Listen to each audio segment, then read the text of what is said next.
What if I told you that new car smell is actually the scent of you losing $400,000? I know that sounds insane, but stick with me because the math I'm about to show you will completely change how you see that gleaming machine sitting in your driveway. Here's the thing most people don't realize. When you buy a new car, you're not just buying transportation, you're making a choice between two completely different value systems. And one of them is designed to keep you financially trapped for decades. Let me introduce you to a concept I call automotive indentured servitude. It's not a term you'll find in any finance textbook, but once you see it, you can't unsee it.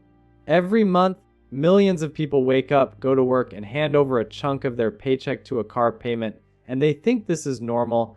They think this is just the way things are. But what if I told you this normalcy is actually a carefully constructed trap? A trap that's been socially engineered to feel like success.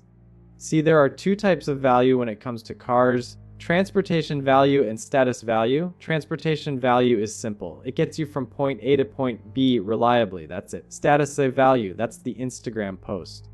The compliment from your neighbor, the feeling you get when someone turns their head as you drive by. And here's the kicker. Status value costs you everything. Let me paint you a picture. Two people, same income, $75,000 a year. Person A buys a brand new car, $45,000. Finance it for 6 years at 5% interest. Monthly payment, $450. Person B, they buy a 10-year-old Toyota Camry. Reliable. Boring, $8,000. They pay cash. Now, most people look at person A and think they're doing well. Person B, they're struggling. But let's fast forward 30 years and look at the math, because the math doesn't lie. Person A keeps upgrading every 6 years. New car, new payment, same $450 a month. Over 30 years, they spend, are you ready for this? $162,000 just on car payments. But wait, it gets worse, because that $450 a month, if person B invested it instead at an average 7% annual return, they'd have $406,529. Let me say that again. $406,000. That's the difference between transportation value and status value. That's the cost of keeping up appearances, and that's why your shiny new car is keeping you middle class. Now, I know what you're thinking. But Ethan, I need a reliable car. I can't drive some old beater. And you're right, you do need reliability. But here's the secret nobody tells you. Reliability doesn't require newness, it requires research. A 10-year-old Honda Civic with 150,000 miles. That car has at least another 100,000 miles left in it if you maintain it properly. And you know what it costs. $6,000, maybe $7,000. You can buy that car outright, no payments, and invest the difference. But society has conditioned us to believe that driving an older car is a sign of failure. It's not. It's financial camouflage. It's a strategic decision to protect your wealth, building potential from social pressure. Because here's the uncomfortable truth: when you pull up in a new BMW, people don't think they must be wealthy. They think they must have a big car payment. Let me introduce you to another framework, the 15-60-5-20 rule. It's a system I use to automate wealth building. 15% of your income goes to lifestyle upgrades. 65% covers your fixed living expenses. And 20% goes straight into investments. No exceptions, no negotiations. But here's the problem. If you have a $450 monthly car payment and you're making $75,000 a year, that's 7% of your gross income just on a depreciating asset. 7% that should be building your future, but instead it's evaporating the moment you drive off the lot. And we haven't even talked about depreciation yet. Let me show you something that'll make your stomach turn. The moment you sign that paperwork and drive a new car off the dealership lot, it loses 10 to 20% of its value. Instantly. A $45,000 car is now worth $36,000. You just lost $9,000 in the time it took to drive home. Year 1. Another 10 to 15% gone. Year 2. Same thing. By year 5, that car is worth maybe half of what you paid for it. You've paid $45,000 for an asset now worth $22,000, and you still owe money on it. But person B, their 10-year-old Camry, it's already absorbed most of its depreciation. It's in the sweet spot where value loss flattens out. They might lose $1,000 a year in value, maybe $1,500. Meanwhile, person A is hemorrhaging $4,000 to $5,000 annually. This is what I call the leaky bucket.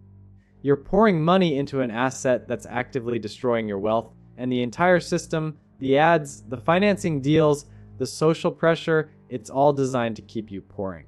Now, let's talk about the psychology here. Why do smart people make this mistake? It's a cognitive bias called temporal discounting. We value immediate pleasure over future gain. That new car smell, that smooth ride, that feeling of success, it feels so good right now that we discount the massive opportunity cost down the road.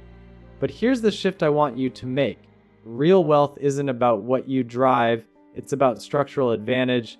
It's about building systems that work for you while you sleep. Every dollar you don't spend on a car payment is a soldier you're sending to fight for your financial freedom. And here's the beautiful part. Once you reframe your thinking, driving that older car doesn't feel like a sacrifice, it feels like power. Because you know something your neighbor doesn't. You know that while they're working to impress people who don't care, you're building a foundation that's going to let you retire 10 years early. I'm not saying you can never buy a nice car. I'm saying you buy it when you can afford it without financing. When the payment doesn't steal from your investment account. When it's a reward for wealth you've already built, not a costume you're wearing to pretend you have wealth. So here's your action step. Right now, I want you to calculate your opportunity cost. Take your current car payment, multiply it by 12. That's your annual cost. Now go to any compound interest calculator and plug in that amount invested monthly over 20 or 30 years. Look at that number. Really look at it. That's not theoretical. That's real money you're choosing not to have. And once you see it, you can't unsee it. The wealthiest people I know, half of them drive cars that are 10 years old. Not because they can't afford new ones, but because they've done the math. They've fired their emotions from their financial strategy. And they've redirected that energy into assets that appreciate, not depreciate. Your car should be the most boring financial decision you make. It should be reliable, safe, and cheap to maintain. That's it. Everything else is ego. And ego is expensive. So here's my challenge to you. The next time you see someone driving a brand new luxury car, don't feel envy. Feel gratitude. Gratitude that you know better.